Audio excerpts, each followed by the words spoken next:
Ассалаумағалейкум, армысыздар, құрметті қазақ елі. Бүгін Ақниет шипажайындамыз.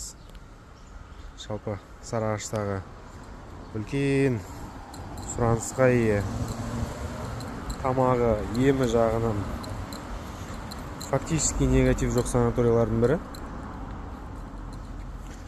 Жалпы осындай кішігірім двор бар. Жасыл, құдай қаласа бассейн жұмысқа кіріседі.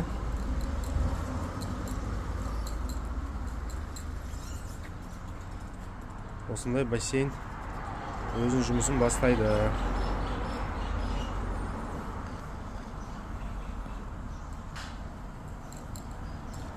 Өте жақсы шипажайлардың бірі.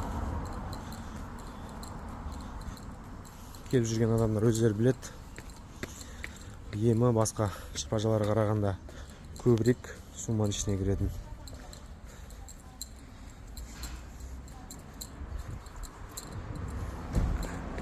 Артындағы жағдай осындай.